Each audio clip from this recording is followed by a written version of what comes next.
ভেবেছিলাম এবছর আর বাজি কিনবো না, আগের বছরের কয়েকটা বাজি আছে ওইগুলো দিয়েই এবছরটা চালিয়ে নেব। কিন্তু আমার ভাবনাকে ভুল প্রমাণিত করে আমার বর এক ব্যাগ বাজি নিয়ে চলে এলো আবার এবছরে। দেখো এগুলো আগের বছরের বাজি বের করেছি আজকের একটু রোদে দেবো বলে। তার আগে আমার সকল বন্ধুদের জানাই শুভ দীপাবলির প্রীতি শুভেচ্ছা ও অভিনন্দন।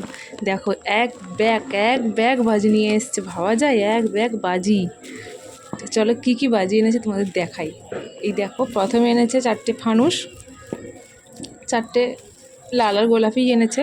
আর তারপর ব্যাগ থেকে আমি শুধু রকেট বার করছি, মানে বার করতেই আছি রকেট আর শেষ নেই, ঠিক আছে। আর এই যে চকলেট বোমগুলো, এগুলো চকলেট বোম বলে তো জানি না, তোমরা কমেন্ট করে জানিও এগুলোকে কী বোম বলে। তো এইগুলো কিন্তু ফার্স্ট টাইম এনেছে, এগুলো আমার ফাটাতে ভীষণ ভয় লাগে, আমি ফাটাই না, আর আমার বড়মশাইকে ফাটাইতে দেই না আমি।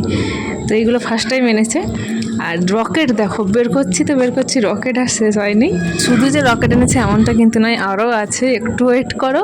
তো 3 দিন ধরে যেহেতু ফাটাবো, তো রকেট অনেকগুলো এনেছে। তারপরে এই দেখো লঙ্কা ফটকা, আগের বছর শুধু ওই ধূমকেতু তারাবাতি এগুলোই ফাটিয়েছিলাম, তো এবছর বিভিন্ন রকমের এনেছে, লঙ্কা ফটকা এনেছে, এগুলো চটপটি কত রকম এনেছে আমি সবগুলোর নামও জানি না, কিন্তু অনেক এনেছে বাজি। আর আমরা তো ভূত চতুর্থী থেকেই বাজি ফাটানো শুরু করে দিয়েছি, এবছর দারুণ এনজয় করবো 3 দিন ধরে।